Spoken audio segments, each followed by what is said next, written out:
Good evening guys. हम लोग पढ़ रहे थे पदार्थ के वर्गीकरण के बारे में। तो पिछले अध्याय में हमने देखा था, पिछले वीडियोज़ में हमने देखा था कि पदार्थ जो होते हैं वो दो तरह से वर्गीकृत किए गए हैं। पहला भौतिक वर्गीकरण, दूसरा रासायनिक वर्गीकरण। तो भौतिक वर्गीकरण में आपने देखा था कि पदार्थ की बाहरी संरचना को देखकर जब वर्गीकरण करते हैं या इन्फॉर्मेशन देते हैं तो उसे भौतिक वर्गीकरण बोलते हैं। जबकि रासायनिक वर्गीकरण में हमने देखा था कि पदार्थ की आंतरिक संरचना के बारे में इन्फॉर्मेशन देते हैं या बताते हैं। भौतिक वर्गीकरण के आधार पर हमने देखा था कि पदार्थ तीन प्रकार के होते हैं, ठोस, द्रव और गैस। इसमें हमने बताया था ठोस जो होते हैं ये इसके अणु पास पास होते हैं क्योंकि इनके बीच आकर्षण बल अधिक होता है। द्रव में बताया था हमने कि इनके अणु थोड़ी दूर होते हैं ठोस की तुलना में क्योंकि आकर्षण बल इनमें ठोस की अपेक्षा कम होता है। और गैस में हमने बताया था कि आकर्षण बल इनमें न के बराबर होता है, इसलिए इनके अणु और भी दूर दूर होते हैं। तो ये था ठोस, द्रव और गैस के बीच अंतर। फिर हमने बताया था कि ठोस जो होते हैं इनके अणुओं के बीच अंतराणुक स्थान कम होती है क्योंकि आकर्षण बल ज़्यादा होता है। और द्रव में बताया था हमने कि ठोस की तुलना में आकर्षण बल थोड़ी सी कम होती है, इसलिए इनके अणुओं के बीच की दूरी ठोस की तुलना में थोड़ी ज़्यादा होती है और इसलिए अंतराणुक स्थान थोड़ी ज़्यादा होती है ठोस की तुलना में। और गैस में बिल्कुल नगण्य होता है आकर्षण बल, इसलिए इसके अणु और भी दूर दूर होते हैं और अंतराणुक स्थान गैस के अणुओं में सबसे अधिक होती है। फिर गतिज ऊर्जा के बारे में बताया था हमने कि ठोस के अणुओं के बीच गतिज ऊर्जा कम होती है क्योंकि आकर्षण बल ज़्यादा होने की वजह से अणु बंधे होते हैं। फिर बताया था द्रव में ठोस की तुलना में आकर्षण बल कम होता है, इसलिए इसके अणुओं में गतिज ऊर्जा होती है, ठोस की अपेक्षा थोड़ी ज़्यादा होती है। ठीक है। और गैस के अणु बिल्कुल स्वतंत्र होते हैं, आकर्षण बल नहीं होने के कारण फैलने की प्रवृत्ति होती है, इसलिए गैसों में गतिज ऊर्जा सबसे ज़्यादा होती है। ठीक। तो आपने देखा था कि अंतराणु स्थान के बारे में, आकृति और आकार के बारे में, अंतराणु गतिज ऊर्जा के बारे में देखा था। घनत्व, ठोस का घनत्व क्या होता है, सबसे ज़्यादा होता है क्योंकि द्रव्यमान इनके अधिक होते हैं। द्रव में ठोस की तुलना में कम घनत्व होता है और गैस में घनत्व सबसे कम होता है। ठीक है। तो याद रखिएगा जल का विशिष्ट गुण होता है, बर्फ के रूप में जब ठोस होता है ना तो जस्ट अपोजिट कैरेक्टर शो करता है। ये एक्सेप्शन है। हमने बताया कि ठोस का घनत्व सबसे अधिक होता है, हमने बताया कि ठोस का घनत्व सबसे अधिक होता है, किंतु बर्फ के केस में ये जल का विशिष्ट गुण होने के कारण बर्फ एक एक्सेप्शन है। बर्फ ठोस है किंतु इसका घनत्व जल की तुलना में कम होता है। क्लियर। तो अब इसके बाद हमने चर्चा की थी रासायनिक वर्गीकरण के बारे में। और रासायनिक वर्गीकरण में हमने बताया था कि ये दो प्रकार से वर्गीकृत किए गए हैं। पहला हो गया शुद्ध पदार्थ, दूसरा अशुद्ध पदार्थ। अशुद्ध पदार्थ को मिश्रण भी बोलते हैं। शुद्ध पदार्थ दो प्रकार के होते हैं, तत्व और यौगिक। इसमें हमने बताया था कि जब एक ही प्रकार के परमाणुओं से कोई पदार्थ बनता है, जब एक ही प्रकार के परमाणुओं से कोई पदार्थ बनता है तो उसे हम बोलते हैं तत्व। ठीक है। तो एग्जाम्पल दिया था हमने गोल्ड का, लोहे का, सोने का, क्योंकि जब लोहे को काटेंगे तो लोहे के किरण मिलेंगे, यानी एक ही प्रकार के परमाणु उसके अंदर उपस्थित है। तो जब किसी के अंदर एक ही प्रकार के परमाणु उपस्थित होते हैं तो वो क्या होता है, तत्व होता है। यौगिक में हमने बताया था कि जब विभिन्न परमाणु यानी अलग अलग तरह के परमाणु, दो या दो से अधिक जब अलग तरह के परमाणु आपस में निश्चित अनुपात में मिलते हैं तो वहाँ पे यौगिक बनता है। जैसे हमने एग्जाम्पल दिया था H2O का। H2O में क्या है, हाइड्रोजन और ऑक्सीजन है, दो अलग अलग तरह के परमाणु हैं, एक हाइड्रोजन और दूसरा ऑक्सीजन। ये दोनों अलग अलग परमाणु हैं लेकिन एक निश्चित अनुपात में भी मिले हुए हैं, यानी जब भी दो हाइड्रोजन एक ऑक्सीजन से कंबाइंड होगा तो जल का फॉर्मेशन होता है। क्लियर। तो दो या दो से अधिक तरह के परमाणु निश्चित अनुपात में मिलते हैं तो वहाँ पे यौगिक बनता है। हमने एक और एग्जाम्पल दिया था चीनी का, शुगर का। उसका फार्मूला होता है C12H22O11। तो चीनी के फार्मूले में तीन तरह के परमाणु दिखाई दे रहे हैं आपको, C12H22O11 यानी कार्बन, हाइड्रोजन और ऑक्सीजन, यानी दो या दो से अधिक तरह के परमाणु, यानी तीन परमाणु है चीनी में और ये निश्चित अनुपात में मिले हुए हैं। यानी विभिन्न परमाणु जब निश्चित अनुपात में मिलते हैं तो वहाँ पे यौगिक का निर्माण होता है, यानी चीनी भी एक यौगिक है। इसके बाद हमने ये भी बताया था कि तत्व को अणु कह सकते हैं लेकिन अणु को तत्व नहीं कहेंगे क्योंकि तत्वों के अंदर अणु मौजूद है। ठीक ना। यानी तत्वों के निर्माण अणुओं के समूह से होता है, तो तत्व को हम अणु कह सकते हैं लेकिन अणु को तत्व नहीं कहेंगे। ठीक ऐसे ही यौगिक को भी अणु कह सकते हैं लेकिन अणु को यौगिक नहीं कहेंगे। इन बातों की चर्चा हुई थी। फिर इसके बाद हमने बताया था कि पदार्थ जो होते हैं अशुद्ध पदार्थ जो होते हैं इन्हें मिश्रण भी कहते हैं, और मिश्रण के बारे में आगे चर्चा करना था। तो आइए चलते हैं मिश्रण। मिश्रण जो होते हैं ये सबसे पहले विभिन्न परमाणुओं के अनिश्चित अनुपात में मिलने से बनते हैं। मिश्रण या अशुद्ध पदार्थ क्या है? मिश्रण या अशुद्ध पदार्थ विभिन्न परमाणु यानी अलग अलग तरह के परमाणु या अणु या यौगिक, जब अलग अलग तरह के तत्व या यौगिक अनिश्चित अनुपात में आपस में मिलते हैं तो उसे मिश्रण कहते हैं, यानी इसका अनुपात निश्चित नहीं होता है। ठीक है, जैसे ये दो प्रकार के हो गए, एक समांगी मिश्रण, एक विषमांगी मिश्रण। तो आइए इसके बारे में चर्चा करते हैं। बोर्ड पे थोड़ा सा देख ले।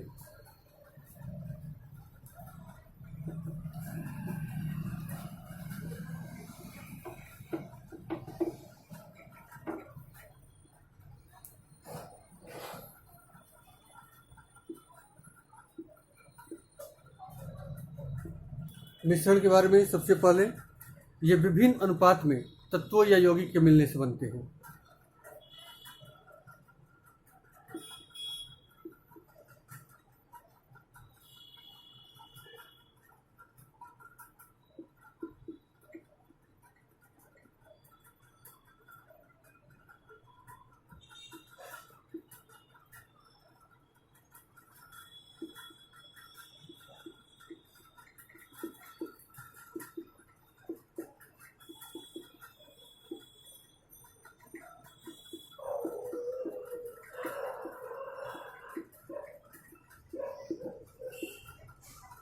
नंबर 2, इन्हें भौतिक विधियों द्वारा पृथक किया जा सकता है। ठीक है, यानी कि इनको गर्म करके हम अलग कर सकते हैं, छान करके अलग कर सकते हैं। ठीक है, वाष्पन द्वारा अलग कर सकते हैं। तो इनको हम भौतिक विधियों द्वारा अलग कर सकते हैं। और हमने शुद्ध पदार्थ में बताया था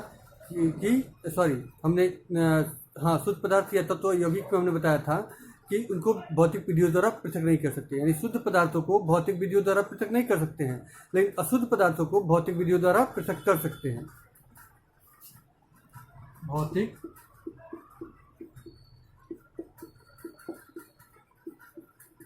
विधियों द्वारा पृथक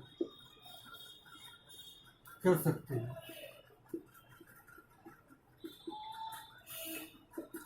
भौतिक विधि मतलब छानना, किसी चीज़ को छानना, जैसे चाय पत्ती हो, चाय और चाय पत्ती हो गई तो चाय को हमने छान लिया, चाय नीचे हो गया, चाय पत्ती ऊपर हो गई। तो ये छानना क्या है? भौतिक प्रोसेस है। ठीक है, ठीक।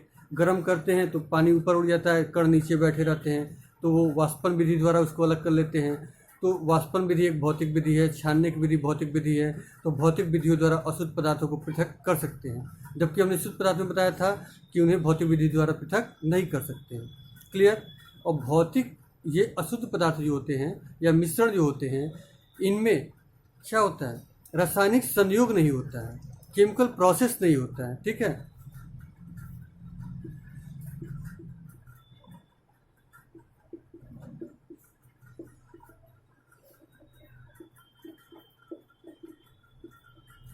तीन चीज, ये अनिश्चित अनुपात में अलग अलग परमाणु के मिलने से बनते हैं। नंबर 2, इन्हें भौतिक विधियों द्वारा पृथक नहीं कर सकते, यानी छान कर इनको अलग नहीं कर सकते हैं, गर्म करके इनको अलग नहीं कर सकते हैं। तीसरी विधि, इनके बीच रासायनिक संयोग नहीं होता है, मतलब कोई केमिकल प्रोसेस नहीं होता है, इलेक्ट्रॉनों का आदान प्रदान द्वारा नहीं होता है। ठीक है, ये रासायनिक संयोग इनके बीच नहीं होता है। ये हुआ अशुद्ध पदार्थ की डिफिनेशन। अब आपने देखा कि अशुद्ध पदार्थ दो प्रकार के होते हैं, समांगी मिश्रण और विषमांगी मिश्रण। तो आइए हम पहचानेंगे कि कौन से समांगी मिश्रण है और कौन से विषमांगी मिश्रण है। तो देखते हैं यहाँ पे समांगी मिश्रण क्या होते हैं। ठीक है, ये जो मिश्रण होते हैं इनको हम पृथक नहीं देख सकते हैं, क्योंकि समान रूप से ये वितरित होते हैं।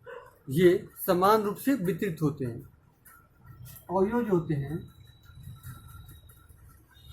इनके अवयव जो होते हैं समान रूप से वितरित होते हैं। ठीक है, जैसे एक दूसरे में समान रूप से वितरित होते हैं। मिश्रण बनाने के लिए दो या दो से अधिक पदार्थ चाहिए, तो जब दो या दो से अधिक पदार्थ एक दूसरे में समान रूप से वितरित हो तो वहाँ पे समांगी मिश्रण बनता है। ठीक है, अभी एग्जाम्पल देंगे, क्लियर होगा। फिर यानी कि याद रखिएगा अवयव समान रूप से वितरित होगा, और जब समान रूप से अवयव वितरित होते हैं तो इनको पृथक हम नहीं देख सकते हैं। ठीक है, पृथक हम नहीं देख सकते, यानी इनको अलग अलग नहीं देख सकते, हमको इनके अणुओं को, दोनों के अणुओं को अलग अलग नहीं देख पाएंगे, पृथक पृथक नहीं देख सकते।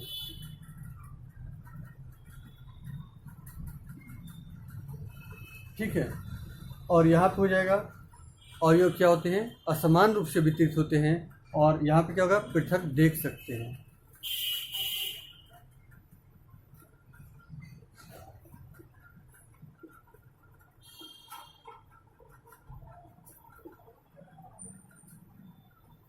पृथक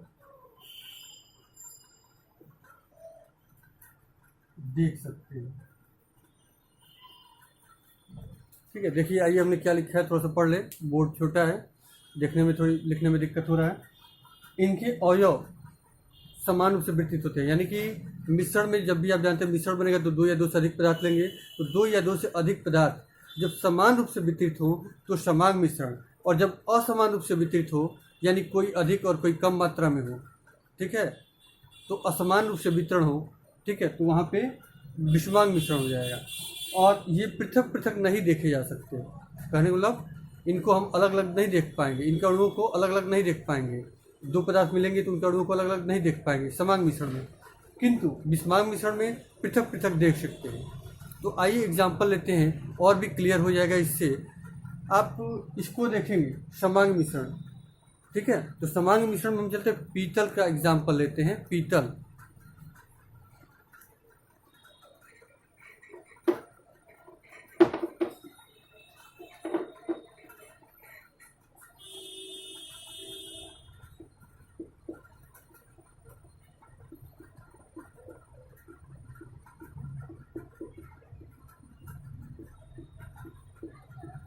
वायु,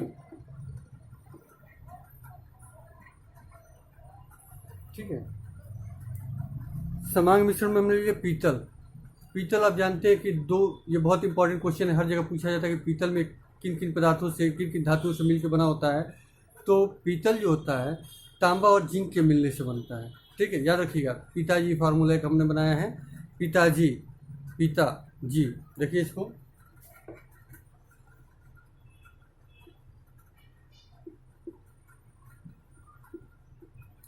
मान लीजिए पिताजी, जैसे अक्सर पूछते एग्जाम में पीतल कैसे बना होता है, तो पी फॉर पीतल,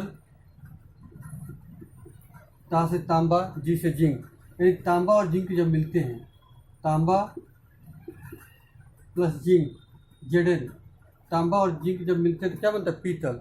तो देखिए इस पीतल में, पीतल एक समांग मिश्रण है, ठीक है, क्यों, क्योंकि इसमें जिंक और तांबा के मिलने से ये बनता है, और जिंक और तांबा जो होते हैं एक दूसरे में समान रूप से वितरित होते हैं, और इनके अणुओं को हम देख नहीं पाते हैं। पीतल में जो तांबा और जिंक के पार्ट हैं उनको अलग अलग हम देख नहीं पाएंगे, इसीलिए ये क्या होता है, ये समांग मिश्रण होता है। वायु लीजिए, वायु में आप जानते हैं कार्बन डाइऑक्साइड है, ठीक है, नाइट्रोजन है, ऑक्सीजन है। आप जानते हैं कि नाइट्रोजन सबसे अधिक वायु में होता है, 78% होता है, ऑक्सीजन भी है 21% होता है, कार्बन डाइऑक्साइड 0.03% होता है। ठीक है, तो वायु भी विभिन्न गैसों का मिश्रण है, ठीक ना, वो क्या होते हैं, मिले हुए हैं, उसमें समान रूप से वितरित हैं गैस, वो वायु भी क्या होगा, आपका समांग मिश्रण होगा। ठीक है, तो समांग मिश्रण पीतल भी हो गया और जिंक भी होगा। ठीक है, यहाँ पे जल, सबसे बड़े समझने के लिए होगा जल और चीनी का मिश्रण। शरबत जब हम बनाते हैं तो जल में चीनी को घोलते हैं, तो जल में और चीनी को घोलते हैं तो दोनों के कण आपस में समान रूप से वितरित हो जाते हैं, समान रूप से वितरित हो जाते हैं, यानी कि उनके कण दिखाई नहीं देते हैं, बिल्कुल मिल जाते हैं एक दूसरे में। देखिए बोर्ड पे,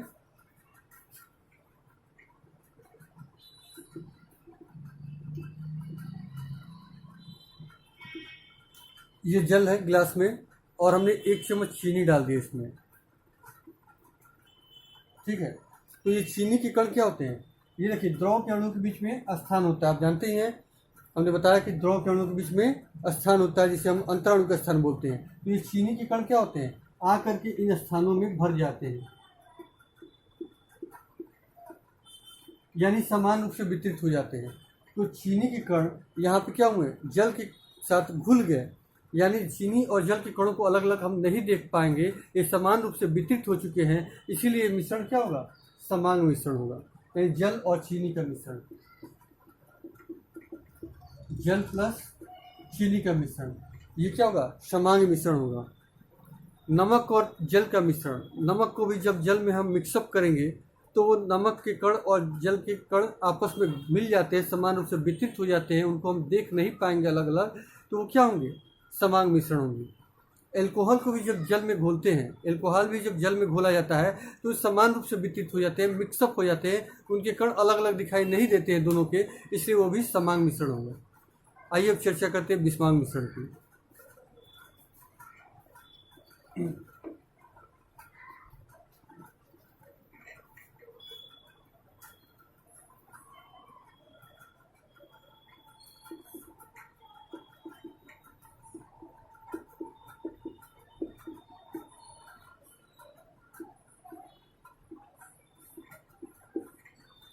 देखिए विषमांग मिश्रण में क्या होता है, आप ये जल में रेत को डालेंगे, बालू को डालेंगे, तो बालू और जल के कण बिल्कुल दिखाई देंगे अलग अलग।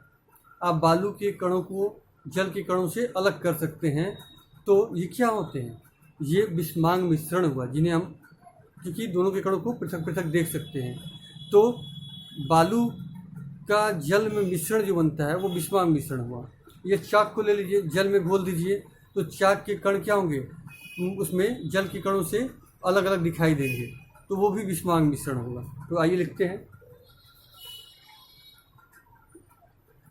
रेत और जल का मिश्रण,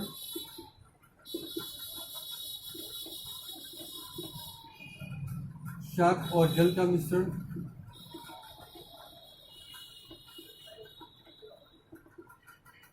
पेट्रोल ले लीजिए, पेट्रोल को यदि जल में मिलाते हैं तो पेट्रोल ऊपर तैरने लगता है, क्योंकि जल से वो हल्की होती है। पेट्रोल तैरने लगता है जल की सतह पे क्योंकि वो जल से हल्की होती है। तो पेट्रोल और जल का मिश्रण में क्या होगा, ये दोनों के अणु को हम अलग अलग देख सकते हैं, पेट्रोल ऊपर और जल के अणु नीचे, तो ये भी विषमांग मिश्रण हुआ।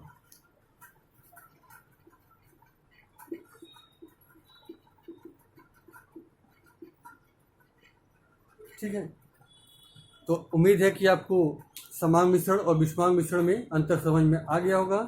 ठीक है, फिलहाल के लिए इतना ही। नेक्स्ट टॉपिक पे अब आगे चर्चा करेंगे हम अगले क्लास में। Thanks for watching this video. Okay, have a nice day to you all.